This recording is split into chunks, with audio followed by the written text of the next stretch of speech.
Hello, everyone, and welcome to today's presentation. I am Professor Allison Arce, and we are going to be looking at collaborative strategies in higher education. This presentation is going to help us examine how the collaborative strategies will strengthen our mathematical department, our curriculum design, and to improve student retention outcomes. All right, so for pure mathematics, this is the foundation of math education. The theoretical foundations that we offer are going to emphasize abstract structures that support high-level mathematical understanding.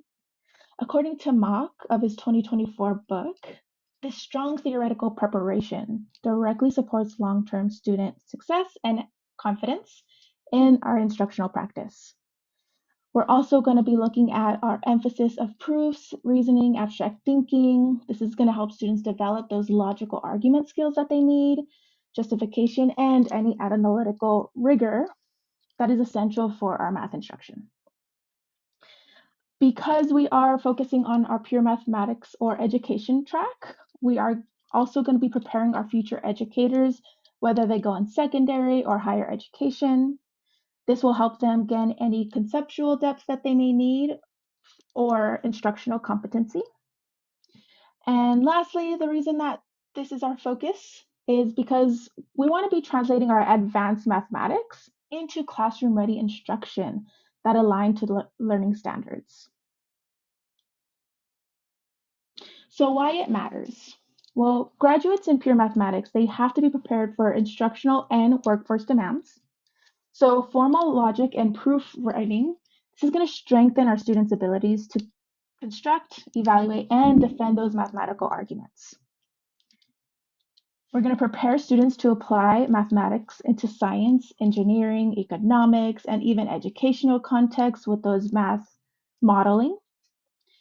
We're going to be looking at supporting any evidence-based decision making across all STEM platforms or educational research. Definitely want to make sure we are preparing our students for our technology integration, whether it's MATLAB, Desmos, GeoGebra, any of these visual tools that will help their understanding in the education world. And then for career alignment, we definitely want to make sure that we are supporting pathways into secondary or higher education. We also want to support our curriculum design, data analytics, because Mach, he emphasizes that this workforce relevance is going to increase our student engagement and academic persistence. Now, part of our advisory committee, we have a few roles that we want to focus on. So our math professors and education faculty, we want to make sure that we are ensuring our academic rigor and pedagogical alignment. We're also going to be creating that network for student teacher candidates. For our math major students, they're going to be offering firsthand feedback on our instructional clarity, maybe their cognitive load, and how well these classes are being sequenced. That's going to support their understanding. For local school district and community partners, these are going to be aligning the curriculum with students' needs. And we're also going to be looking at the diverse needs of learners, of student learners that our teachers are going to be facing. And of course, these stakeholders, they are going to be providing the place for fieldwork opportunities when our students get into that teacher candidate position. We are going to have some program alumni.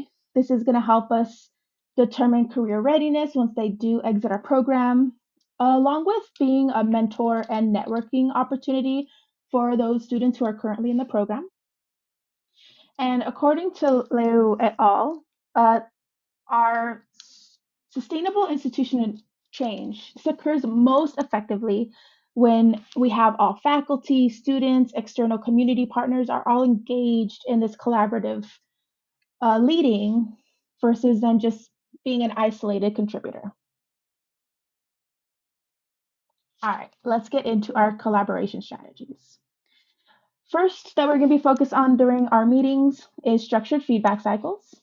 So during our monthly meetings, we are going to have meeting norms, pre and post meeting surveys, rotating facilitators, so everybody is accountable, Because with this shared accountability, we do want to make sure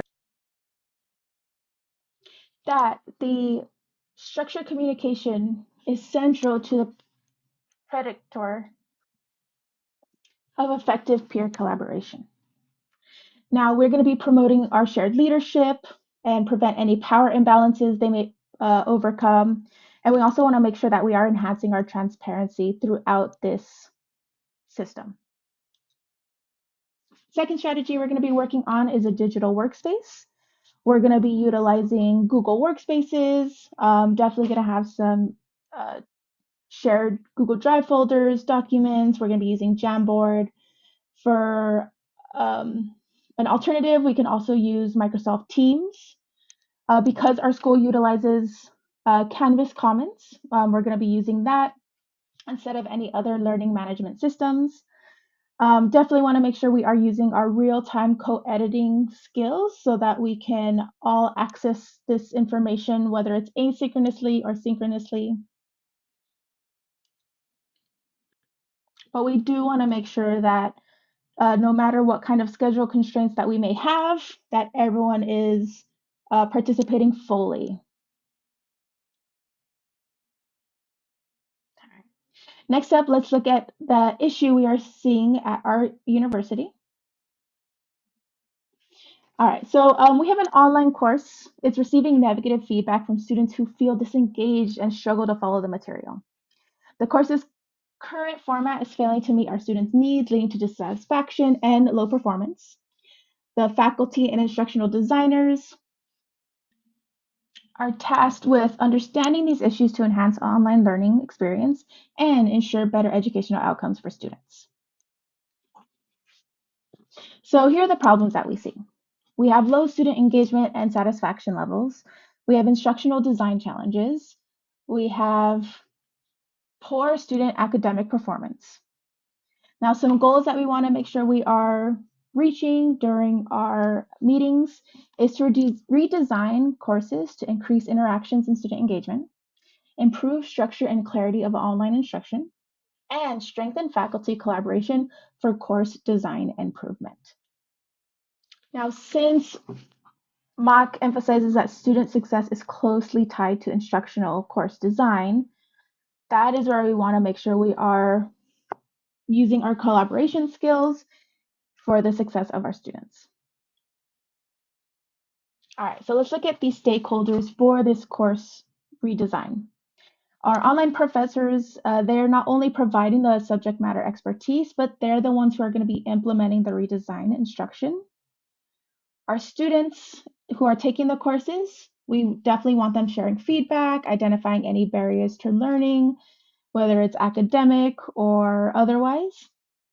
Counselors and advisors, we want to make sure they are monitoring our academic success and any risk factors for their students.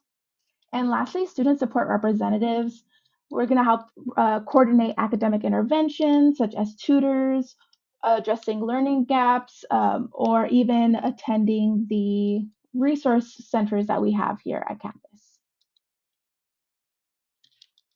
For communication tools for our meetings, Zoom or Google Meet will be the way that we have our real-time collaboration. Canvas, unless we use any other LMS analytics, this will help us track student performance, engagement. It will be data-driven. We're going to have our Google Drive for shared access and design drafts. It's going to help us promote transparency and accessibility. And then for any informal messaging in between our meetings, we want to make sure we're using either GroupMe or Slack, whichever app everyone feels most confident with using.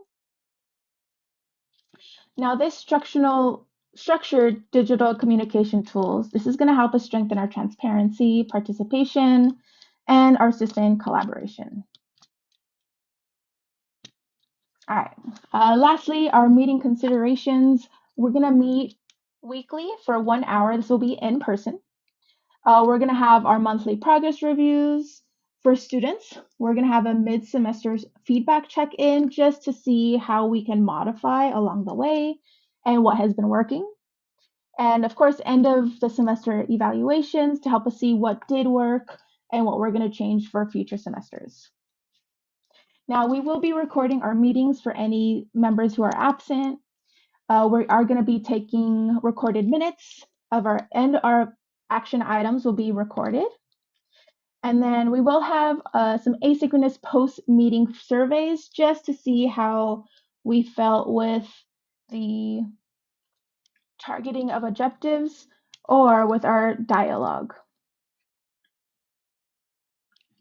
Last but not least, this presentation was brought to you by these references here. Have a great day. Thank you.